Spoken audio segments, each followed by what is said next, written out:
I'm hoping the Big Ten has to modify their system for us. Probably like getting grade 10 sandpaper rubbed on your face every day. I mean, we say it all the time, whether, there's two types of turds. You're a sinker or you're a floater, but you're still a turd, right? I mean, we are about players and players playing the plays and not necessarily the plays. Welcome to the Varsity Club podcast. My name is Derek Peterson. Joining me this week, my favorite Lakers fan, Greg Smith. Greg, hello. How are you? I am doing well. Am I the only Lakers fan you know? You are not the only Lakers fan I know. Okay, good. I feel good. Hopefully whoever that other person or people are don't feel bad, but that's all right. I'm number one. He was number one. Okay, let's... Spring ball started this week, so we're going to talk about Nebraska football. We're going to talk about Thomas Fidone, and we're going to talk about Travis Fisher thinking that Nebraska can have the best secondary in the country, which I kind of agree with him. We're going to get into that stuff. But first, I have to ask you, because like the buyout stuff happened this week in the NBA, or just really like in the last 7 to 10 days or something like that. Yeah. And people are being really dumb about it. So like, first Blake Griffin signs with the Brooklyn Nets, and it's like, I mean, cool. Like if he plays 15 minutes for them in a playoff game and scores like 10 points and gives 4 assists or something like that, like that's good. He has provided value for the contract that he is on. And there was all that stuff about like, oh, Blake Griffin hasn't dunked this year. Like right. Blake Griffin, who built his entire career off of electric dunks, hasn't dunked this year. So there's that. And then they signed LaMarcus Aldridge, who basically the San Antonio Spurs paid to stop playing for them. They paid LaMarcus Aldridge to stop playing for them. They did not want him anymore. And they're a team that's firmly in the playoff hunt, last I looked. So LaMarcus Aldridge goes to sign with the Brooklyn Nets. And Andre Drummond, who, I mean, you can tell me how you feel about Andre Drummond, but he feels a lot like an empty calories kind of player and has been passed around the league a lot.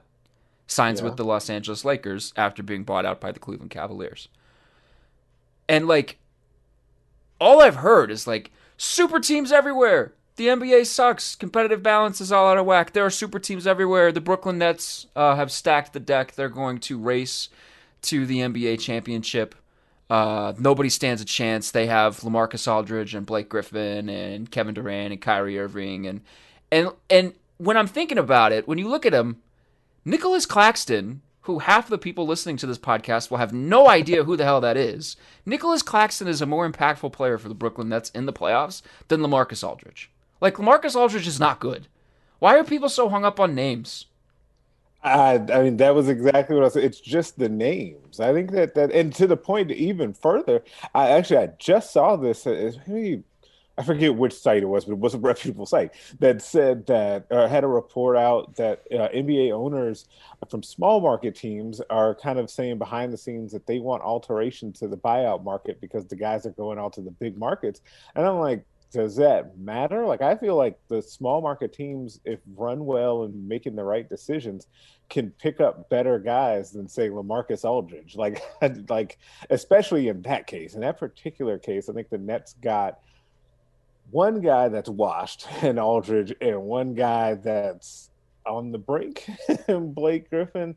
Andre Drummond has always put up numbers. It is hard to know for me, and this is kind of how I've thought about it as he's come to the team. It's hard for me to know what to expect from him because on one hand, like you said, he put up numbers and there seem to be empty calories though. So I don't know what to expect. Do I think that he's going to be out here posting 20 and 20 nights once the Lakers are back to full strength? No, not really. But we'll see. I think that people are completely overreacting to the thought that these two teams signing these big names equals them building super teams. Like, I don't even know why we're talking about super teams in the context of this particular thing. Because I saw people saying the other day, like, well, now that other teams are adding all these guys, maybe the Lakers will find a way to add a third superstar in the offseason. I'm like, I don't think this is the reason why they need to do that. Like, so I watched Stephen A. Smith go on a rant about how Russell Westbrook's huge triple-double line the other night meant nothing to him and how Russell Westbrook is at a point in his career where he only needs rings. Right. Cool. If that's how you feel, that's how you feel. Russell Westbrook could take a buyout tomorrow and go play for a contender and win a championship, and you would complain about super teams. because that's exactly what happens. And like the thing is like, so you talked about like Drummond is not going to post 2020 games. When we get into the playoffs, Anthony Davis is playing center. LeBron James is playing small ball 4, and they're going to have like Dennis Schroeder and Caruso and Kentavious Caldwell-Pope on the floor, right? Or like Kuzma or maybe like Markieff Morris or something like that. Yeah, some combination of that, depending on which guy is playing. When the Brooklyn Nets get into the playoffs, is LaMarcus Aldridge going to play? Or is their best lineup putting like Kevin Durant at the 5, which they really like to do? And the other thing, like, is LaMarcus Aldridge going to stop Joel Embiid?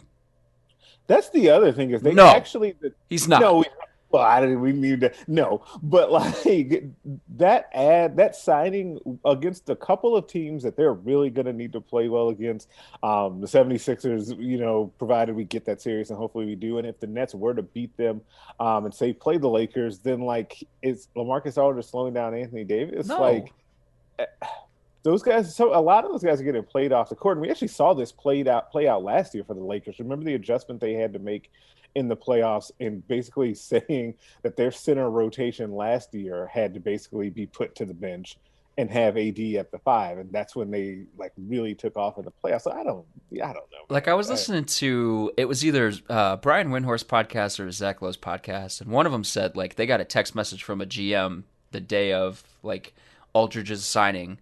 Or maybe it was like the day of the trade deadline or something like that. That was like, oh, the San Antonio Spurs had the best deadline day of anyone. And Windhorst, it was either I think it was Windhorst. Windhorst was like, oh, why is that? And they're like, because they got off LaMarcus Aldridge. Like we're getting rid of that. It's wild. Like the Stephen A. Smiths of NBA discourse are like actively harming NBA discourse. Yes, which sucks. There's a lot harming NBA discourse, but Stephen A. is up there on the list. Yes, it's just unfortunate. Whatever. That's my spiel. My kind of annoyance of the week. We can move on to Nebraska football because there were some exciting things that happened this week. You and I were both in person on Wednesday. Is that the first in-person availability for football you've done since the 2019 season? Were you at Spring Day in 2020? The last thing I did was that round table that introduced Lubick to everyone. Whenever that was. That would have been March of 2020, yeah. Yeah, that was the last thing that I was at. Because I wasn't at that because I was in Oklahoma. And so I think this Wednesday was the first in-person thing I've done with Nebraska football since 2019.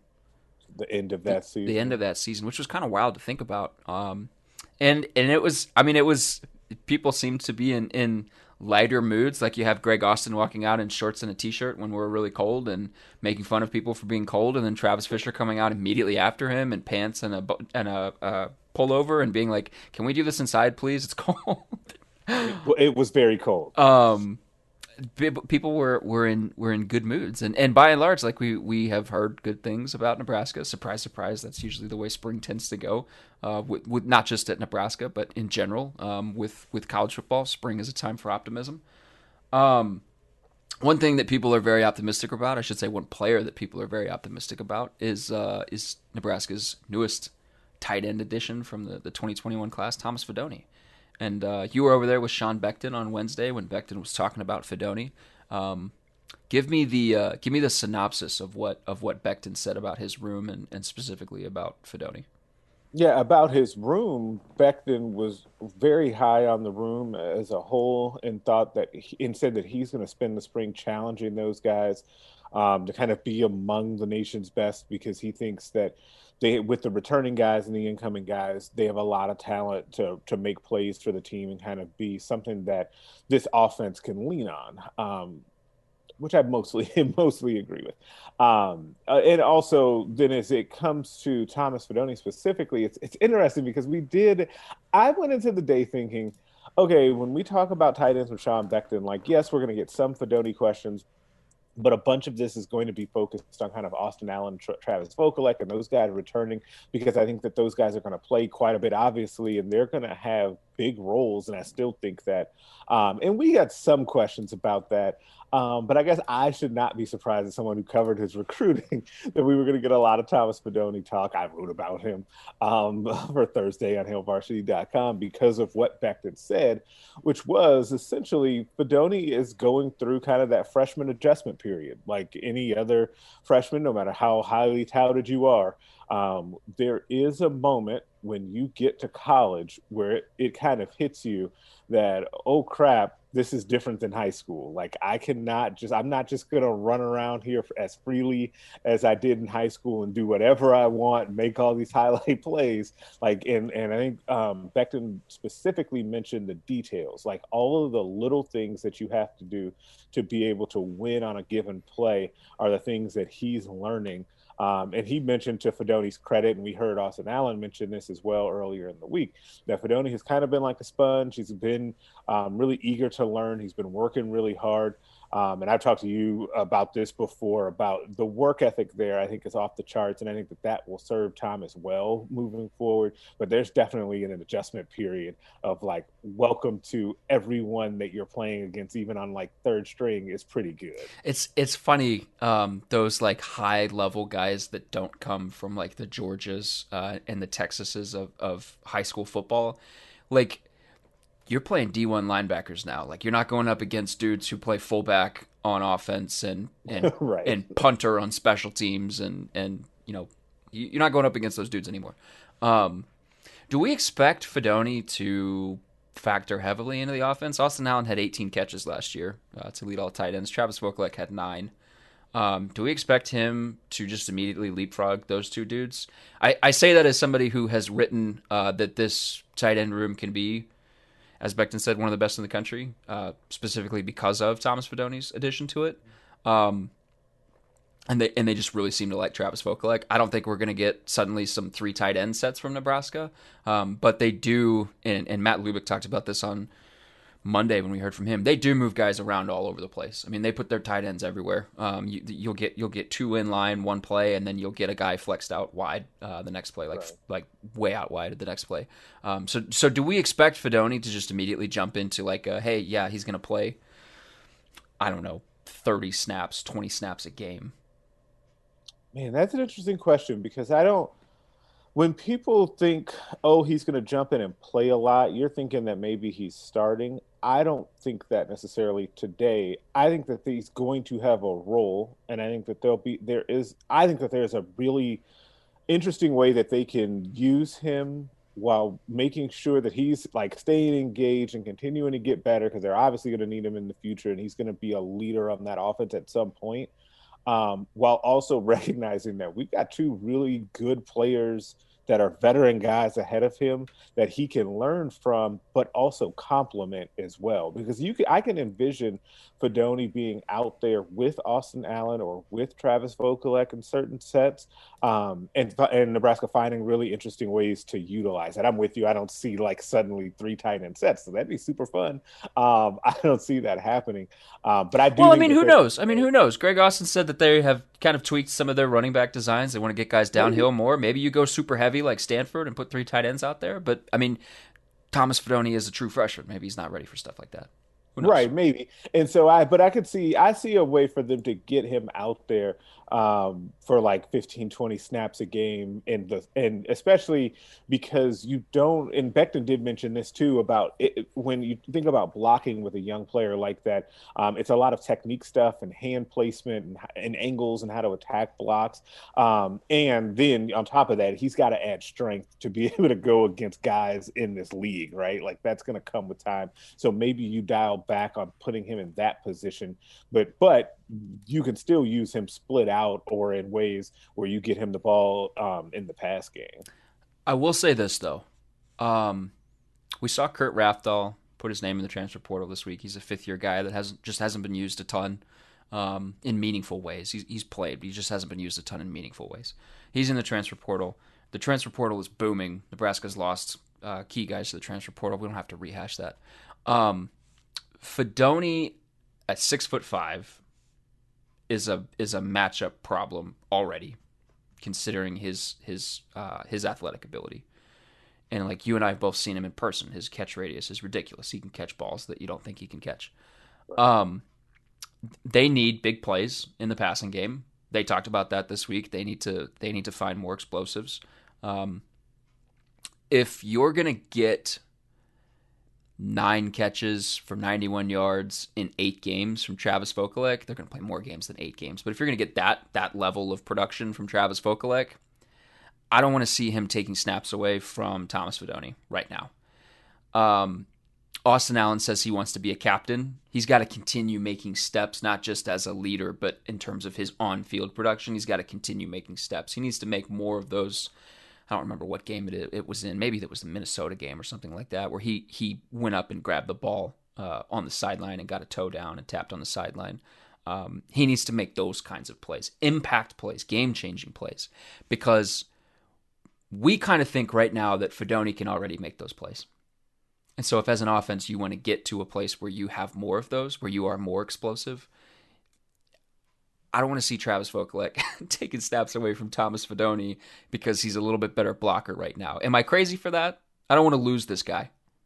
No, I don't. No, I don't think you're crazy for that. I just think, but I also think that you've got to get Fidone to the point to where he's making those types of plays. But the problem is that I kind of view this in a way like, because I mostly agree with you that I like, if it's going to be like, this is not to like slander Travis Vokolek or anything like that, but if he's going to end up playing a ton and getting 13 catches on the season, you could have gotten that production from Fidone while also getting him markedly better over the course of one season in a freshman year, knowing that his ceiling is way up here, right? Like, I think that that's kind of where the rubber meets the road on that one.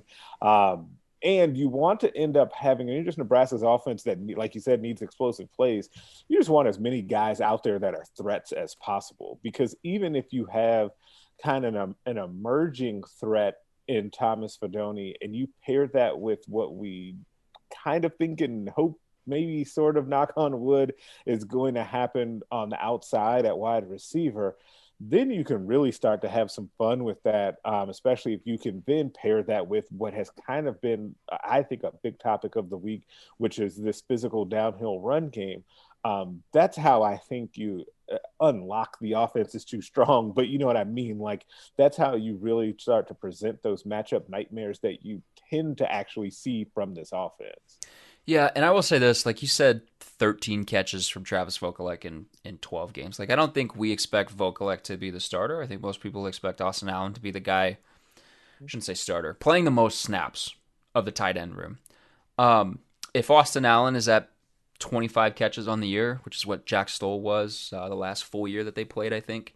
And like we found out this week that Samori Toure is playing in the slot. He's going to start on the slot. If like Toure is what they expect him to be, and Omar Manning is a thing this year, and they get another step forward from Xavier Betts, and you've got those guys all kind of around 25 catches or more than 25 catches or something like that, and then you've got Austin Allen as well, then, you know, Travis Vokolek having 13 is fine. Like, they've got, when we talk about this tight end room being really good, sometimes when we talk about it in the sense of like, well, it has to be really good to sort of make up for what they haven't gotten from the wide receiver room.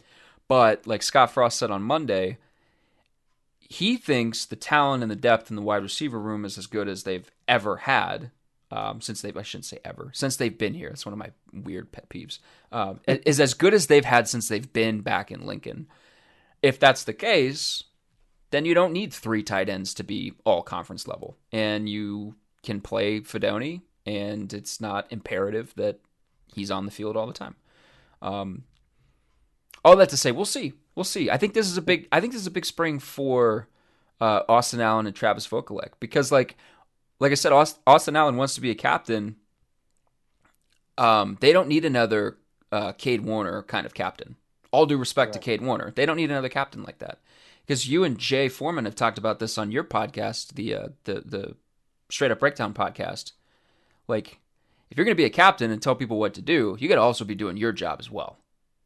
Yeah, that's an important thing that I feel like sometimes has oddly been missing from Nebraska football in recent years, and this is going back a while now. I just feel like and maybe I'm just wrong about how captains have worked at other places around the country, but yes, that definitely feels like something that is constantly coming up around Nebraska football. We'll see. We'll see. And I mean, the fun thing about this week was that everybody is just kind of so excited to have football to talk about again, and all this new stuff is around with Nebraska football that, like, I think it get lost in the weeds a little bit. That this, when we talked to Sean Beckton about Thomas Fidone, he had 2 practices. Right. So Right. We'll see. We'll see how things grow. The other thing, and it's interesting that Beckton said that they could have the best tight end room in the country, and Samori Toure kind of quote tweeted somebody quoting Beckton on Twitter and said, "Yeah, we will." Travis Fisher made a similar comment. He said that the question was, you've been kind of courted by other programs since being at Nebraska, which makes sense. He's really good at what he does. And you've stuck around at Nebraska. Why? Why have you decided to continue being the secondary coach here at a program that hasn't really done well for the first 3 years that he's been here overall from a win-loss record? And Travis Fisher's answer was that he has not reached his goal, which is to make this Nebraska secondary the best secondary in the country.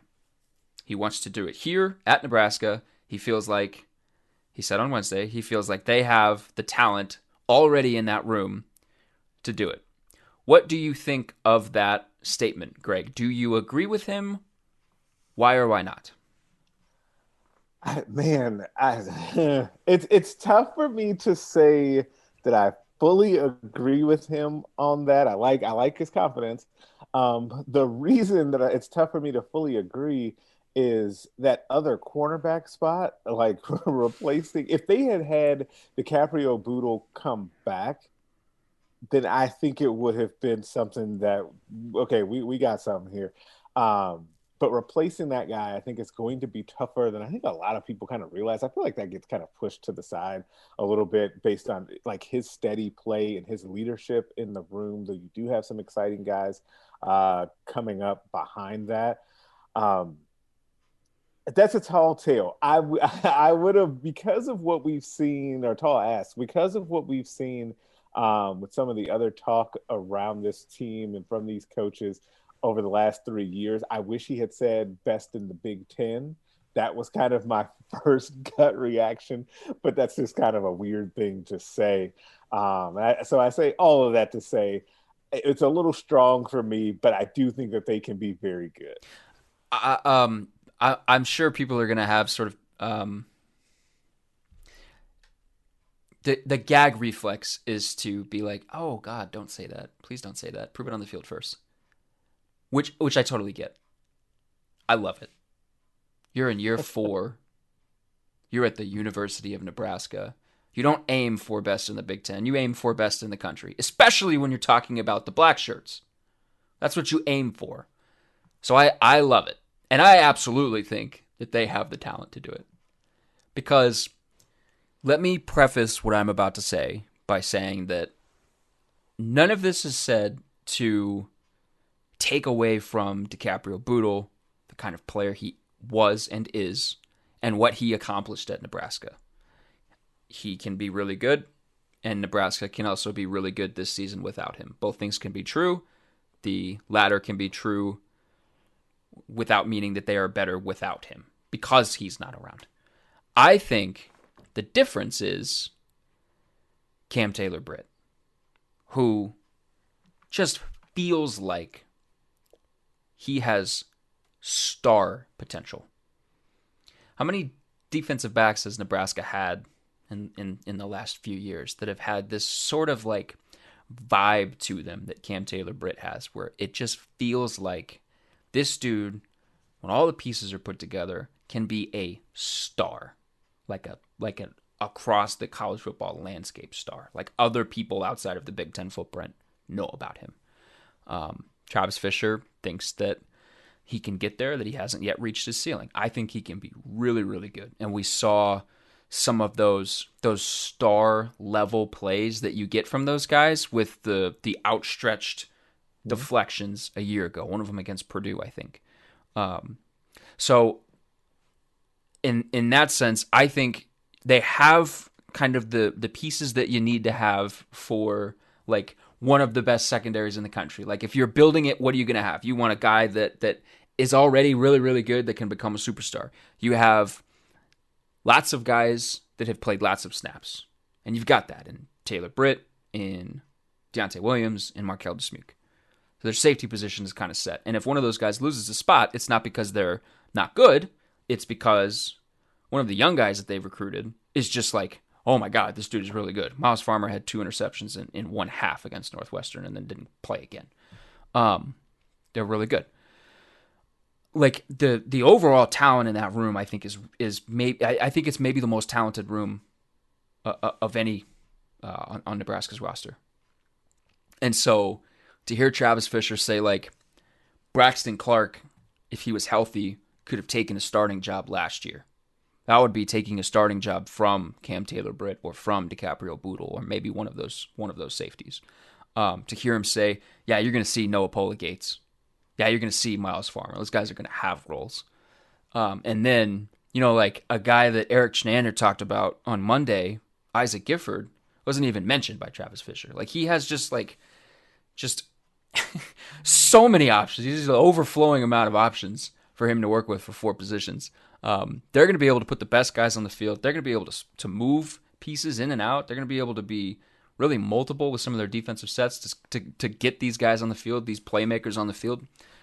They have to be better at creating those splash plays. They had 5 interceptions in 8 games a year ago. That's not good enough. They had 2 fumbles recovered a year ago in 8 games. That's not good enough. Seven takeaways in 8 games is not good enough. Chinander said on Monday they want to get to a place where they have 2 a game. That could be pretty good. They want to limit explosive plays. They need to do that as well. Chinander said that they were at 5 a game. If they can get it down a couple, that'll be better. I think they have the talent to do it. And when I heard Travis say, yeah, we want to be the best secondary in the country, I knew that you're going to get those people that had that gag reflex that I talked about. Sort of like, whoa, don't say that. Let's just win some football games. Yeah, let's win some football games first. But at the same time, that's the confidence you want, particularly with defensive backs. Right. So I'm all for it. Okay. Hold on. You might be winning me over because there's a name you didn't mention, Nadab Joseph. Or Quentin Newsom, who was their second guy. Okay, hold on. So if you start to think about it, and this is okay, Travis Fisher has a lot of guys, because given health, a rotation of Taylor, Britt, Clark, Newsom, Joseph, with Lynham kind of like trying and learning and everything. The reports kind of behind the scenes have been good there for corner. Those are 5 guys, really 4 if you take Lynham out, at corner, that you're like, okay, I think that can actually be a pretty good group. And then I think a wild card for me with this secondary, it oddly is Noah Pola-Gates, because even though it was a small sample size, I feel really good that Miles Farmer is going to be very good here. Mm-hmm. And so if you already have the 2 established guys, you've got to get snaps for Miles Farmer. Pola-Gates really shows that he needs to be out there. Then that is kind of a game changer. And in the fact that he could probably not just play all the way back at safety, but he could slide down and nickel. A lot of those guys, and this is where it becomes fun with the way that Travis Fisher talks about cross-training. I know he mentioned that again yesterday, because then you can start to mix and match with who then plays kind of that nickel role as well. That it could be a really fun group. And I think that in part because I think 2 wild cards there are Noah Pola-Gates and Nadab Joseph, who if you get, and we talk about this kind of, I think of Joseph in the same way as kind of what we think of Omar Manning on the offensive side of the ball. Like, we've heard about it, but we didn't quite see it, even though we saw more from Joseph last year than we saw of Manning because we saw him play on special teams. If you could get close to what like his athletic profile is in terms of play, then you've really got something there. Yeah, so they were 63rd nationally in havoc rate produced, which is passes defended plus fumbles forced plus tackles for loss as a function of plays faced by a defense. Those are those kind of like splash plays that Chinander talks about. So 63rd nationally in havoc rate, and they were 56th nationally in explosive pass play rate against. Some people use 15 yards plus. I used 20 yards plus in this just because it was easier to track. Those obviously have to be better. Those are not numbers that you would look at and say, oh, best secondary in the country. Those have to be better. Probably top 20 in both categories. And you can break havoc rate down by secondary as well. When you listen to Eric Chenander talk about, okay, we want to have, 3 fewer missed tackles a game. That he said that they had it down to like 8 or something like that. They had it from 11 down to 8 or something like that. We want to have 2 or 3 fewer explosive plays a game. They had, I think he said they had 5 a game last year. We want to have 2 takeaways a game. And Travis Fisher said we want to lead the country in takeaways, that is a goal, that was a day one meeting goal, that's posted in their room. That stuff, when you can kind of break it down like that and give guys like, hey, these are the goals we want to hit. A lot of what I heard reminded me of, and I've referenced this a ton, probably too much for some people's liking, the way Matt Rule treated his Baylor defense when he took them in 2 or 3 years from like 1-11 to 11-1. One of the things that he said was, we need to hit X number of tackles for loss, and we need to hit X number of takeaways. And if we do that, we're going to be really good. And then the year that they were really good, they hit both of those marks. They did that. And, Chenander talked about it, and the quote was, you break things down like that into these attainable small goals. And he said, then what seems like a little thing we're talking about turns out to be a huge thing. You can expect a lot of improvement, but you have to put it in front of the guys in obtainable situations. If you break it down as small as you can and try to accomplish those goals, then a lot of improvement is very reachable. I'm really liking what I'm hearing from the defense. I am too, and I think that so much of what was going to be talked about coming into this spring, and we've seen it kind of bear out, was like, oh, all these guys are coming back, so your defense should be pretty salty. It should be improved. It should be this. But it's sometimes, I think, in that line of questioning or trying to figure out how to get there, it's hard to figure out, like, how.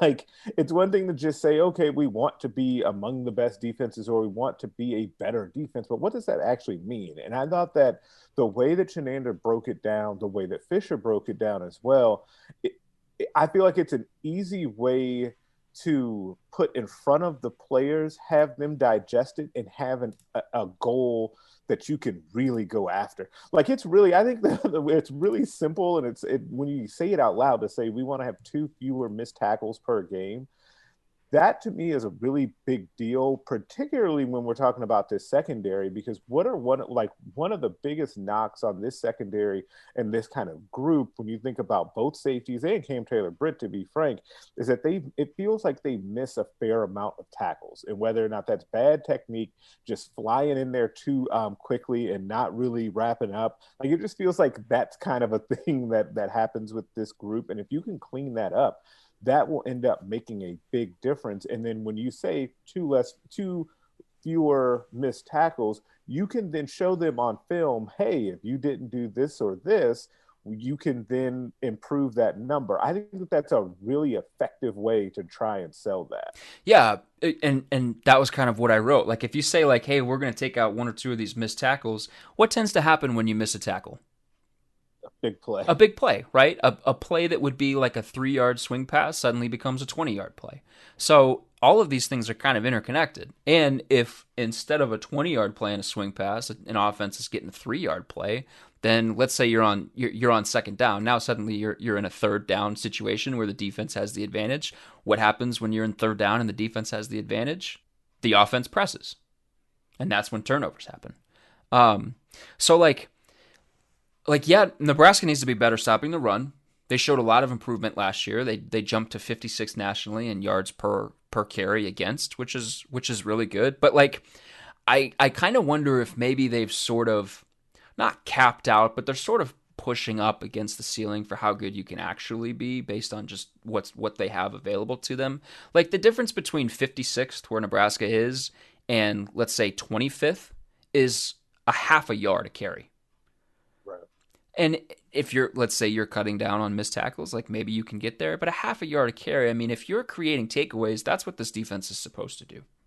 It's not necessarily supposed to be, we're going to stonewall you every single time you snap the football. It's going to be, no, we're going to give up yards, and we're going to give up some points here and there, and we're going to give up some big plays here and there. But, man, we're going to have 2 takeaways a game. We're going to have 3 takeaways a game. We're going to come up big in big moments. And, like, I was listening to Mina Kimes on a podcast recently talk about the Kansas City Chiefs.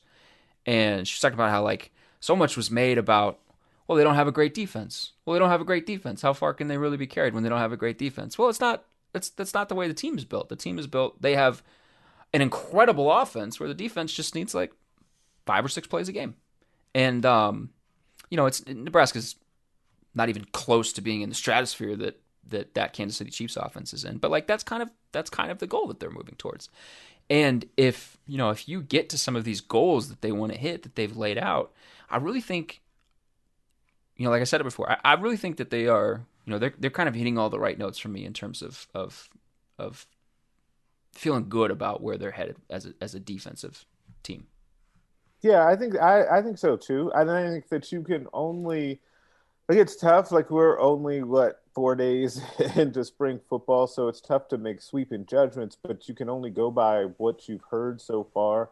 And I do like some of the things that I've heard. From all of the coaching staffs, and we've talked to some players. Like I really like a lot of what seems to be a renewed approach, a little bit different approach, like the way that things are being broken down. Like I think that you're writing about the offense trying to focus on finishing versus just going fast. I think all of these things are related. Like that, all of it. We started off the pod talking about Sean Beckton, and one of the things outside of the Fidone stuff that to me was most impactful that he said was kind of the forceful way that he said that everything has to be better. There's a lot of stuff that feels, and to me, that all adds up to exactly what I would have wanted. If you had said, Greg, what's the one thing you want to come away from week 1 feeling? It would be feeling like there was a sense of urgency. Yeah. And at least from the first couple of days, that is what it kind of feels like. Yeah, that's a really good comment. A lot of this has sounded really optimistic, and like people are going to be saying, "Oh, they're drinking the Kool-Aid." Like I don't want, like we're not. This is not letting them off the hook. They got to be better. They know they have to. No, there's a lot of ways that there's a lot of areas that got to get cleaned up. Yeah, and I think too, it's important to say Travis Fisher didn't come out and say we're gonna be. He said we can be. If this, and this happens, we can be. And Shenander was like, if this, and this happens, we can. I think the question that elicited that response was, what should expectations be for this defense? And that's kind of what he said. We can have improvements if this, and this happens. Those are good things. But like you said, we're recording this on a Thursday. They'll practice on Friday, and that'll be their 3rd or 4th practice of spring ball. Like, we're still very early. There's still a lot of stuff that has to happen. There's still a lot of things that need to improve. But like you said, there did seem, that's a really good way of putting it. There did seem to be a sense of urgency. So it was an optimistic week. It was a good week. Good first week of spring ball. It was a good first week. And it was nice to have like what felt like football back and like kind of our like almost normal setting outside of being cold. Shouts to Travis Fisher. Yeah, I was with him. I had a parking ticket on my car when I walked back out, so just like normal. We're back to normal. Yeah, the only thing was it felt like on those types of days we usually are all like having breadsticks. Yeah. Yeah. We don't have an office to all kind of congregate in and talk about, though. That's the weird thing. That was strange. Like this is a house, like inside baseball thing. That part was strange. I had texted Aaron and didn't get a response. This was like right after availability, and I texted her again like 15 minutes later, a GIF of just somebody being ignored and being like, "Why are you ignoring me?" And she was like, "I'm driving." And I was like, "Oh yeah, we don't have an office. You have to drive back to Omaha. I forgot about that." So. Yeah. We'll see. Is there anything else you want to talk about, Nebraska football related or Laker fandom related that we haven't touched on? No, not today. I think we've well covered it for the day. Okay, I'll let you get out of here then. We can save some stuff as we move through. We've got 4 more weeks of this before the May 1 spring games. We've got a lot of stuff to talk about, a lot of stuff to write about. Keep reading AOVarsity.com. Subscribe to Greg and Jay's Shit Up Breakdown podcast. Subscribe to Aaron and Sasha's Mind Your Own podcast. Subscribe to all of the Hurrdat Media podcasts. We are a proud partner of the Hurrdat Media Network. And Greg, thanks for coming on. It was nice to talk to you again. You haven't been on in a while. Good. Thank you for having me. I'm glad to be back and still remain number one in your Laker fans' power ratings. Number one Laker fan. We'll be back next week. Thanks, guys.